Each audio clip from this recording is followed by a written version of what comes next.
Today, we celebrate the feast of St. Ignatius of Antioch. He was a martyr, bishop of Antioch, who wrote these beautiful letters in the 2nd century to different churches. The 7 letters that he wrote are called the Letters of Ignatius. And today, I'd like to share with you some reflections from the letter of Ignatius to the Magnesians. It's chapter 4, verses 1 through 6.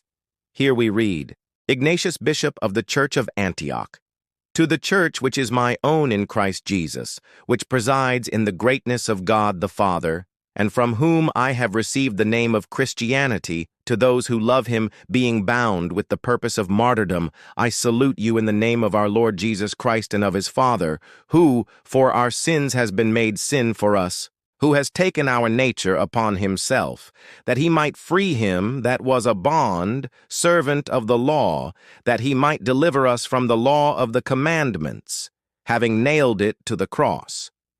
Ignatius writes this letter to the church in Magnesia. He was actually on his way there to visit them when he was arrested by the Roman soldiers. They were going to take him to Rome, actually, to be thrown into the lion's den in the Colosseum. So he was on his journey. But he wrote this letter probably near the end of his journey, knowing that he would not get to finish the journey because he was going to be killed. And he writes to the church in Magnesia. And right away, notice how Ignatius, in writing to the church, doesn't write to a building. For Ignatius, the church is not a building. The church is the people. The church is the body of Christ, the living stones built up as a spiritual house, a holy priesthood, a royal and a nation of priests. That's what the church is. And so he's writing to the church, but he's writing to the people in the city of Magnesia who love Jesus Christ. And he greets them in the name of our Lord Jesus Christ and of his Father, who for our sins has been made sin for us. Now, this is really important, that Ignatius writes about Jesus Christ, the Son of God, and he also writes about God the Father. There's this tendency sometimes, especially in our day and age, to only speak about Jesus, never mention the Father, or to speak about the Father but never mention Jesus. But Ignatius here, in the very first lines of his letter, writes about the Father and the Son together. He says that God the Father has been made sin for us. What does that mean? Well, let's remember the passage from the letter to the Romans, where the Apostle Paul writes, God made him who knew no sin to be sin for us, that we might become the righteousness of God in him.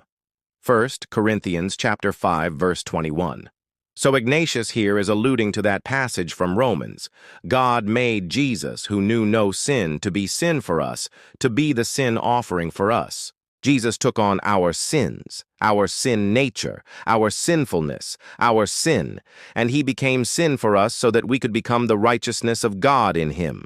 And so here in this little excerpt from the letter, we see the Trinity. We see the Father, the Son, and the Holy Spirit. The Father sending the Son becoming sin for us, and then the Holy Spirit who gives us the faith to believe this, the strength to live this out, and the power to be conformed to the image of the Son of God. This is beautiful. This is the gospel. This is the heart of Christian theology. The next part of this excerpt that we just read, having nailed it to the cross, refers to the crucifixion of Jesus Christ. Jesus Christ was crucified, nailed to the cross, and through his crucifixion, he delivered us from the law of the commandments, having nailed it to the cross. We are not under the law. We are under grace. We are not under Sinai, the old covenant. We are under the new covenant. Jesus did not come to abolish the law, but he came to fulfill the law, to pay the price that we could not pay. And therefore, we are set free from the law.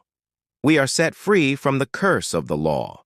And the beautiful thing is that Ignatius, writing this letter in the 2nd century, already understood what we understand now after 2,000 years, that the law had been nailed to the cross. What a beautiful truth.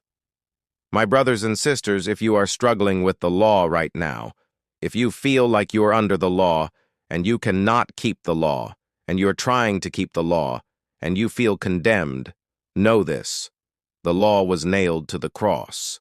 You are not under the law. You are under grace.